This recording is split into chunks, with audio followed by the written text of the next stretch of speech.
Amen.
About that song, Mr. Steff Reed, Mr. Steff Reed here in Union Theological Seminary Chapel.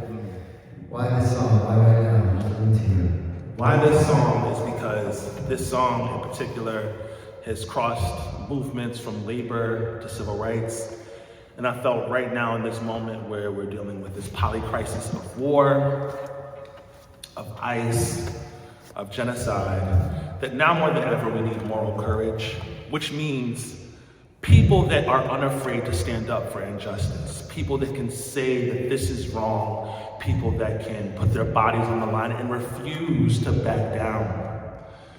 For those at home who are feeling scared, who are feeling intimidated, who are feeling like they don't have a place in the movement, it's imperative that they see examples of people that are saying no, that this is unjust, this is outrageous, this is unacceptable. So in this moment, I'm hoping that through conjuring the spirits of our past, of our ancestors, that we can provide some hope and moral courage for people to rise up and to resist fascism, to resist ICE, and to resist the weapons of war. Amen. Thank you, Steff Reed. Josh, I'm wondering, in this moment, what are you pulling from for moral courage? What's giving you hope and what's giving you the strength to persevere in this moment?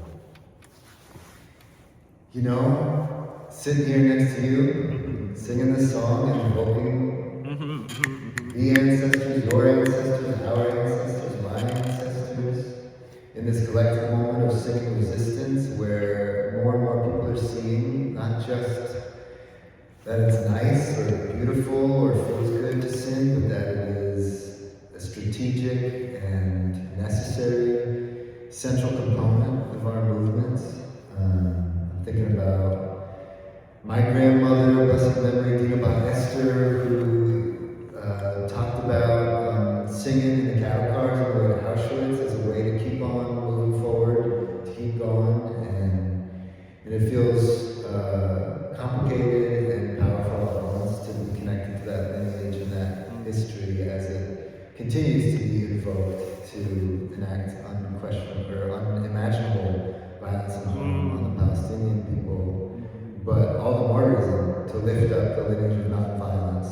And so much of the lineage of nonviolence is song and invoking spirit and invoking, that sense of moral courage to not let these forces of division, of racism, of poverty, of sexism, of militarism, to divide us and to keep moving forward together. Singing together, gosh, I mean, that's how we're connected. Gives me hope, gives me courage. One more thing, I think there's also the ruling class, their tactic is to divide and conquer, to divide and rule.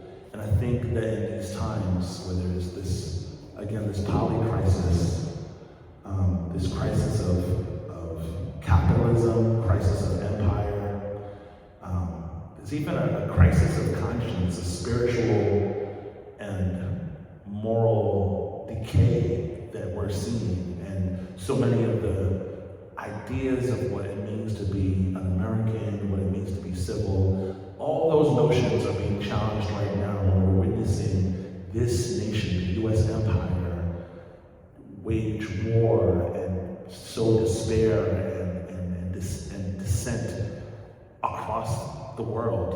And I'm hoping that in this moment that people are starting to connect the dots and to see through the illusion the American propaganda system has sowed our entire lives and see we actually have more in common, and we need to look up and rise up against the powers that be that are actually pitting us against each other while they're raking in record profits.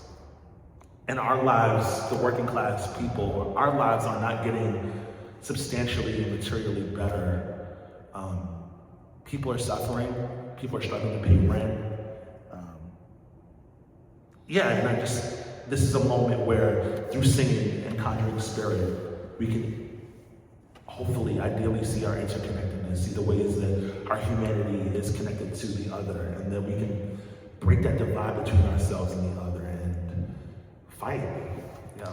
And one thing that's coming up is the ways in which, we've got centuries upon centuries of very intentional and just sort of collateral harm, violence, personal violence, systemic violence, state violence. That's right. So there's so much pain and wounding in our movements, in our communities, but as we start to come together, we are going to cause each other harm, unintentionally, just by my presence in some cases, right? Or like as people socialize as men, masculine presence, just by our presence. And song is something that, and beauty and art and creativity is something that can help us transcend. It's one of our movement elders, Melanie Moore, talked about in the 60s, when song was baked in the way that we're kind of remembering. They would sing in moments of tension or boredom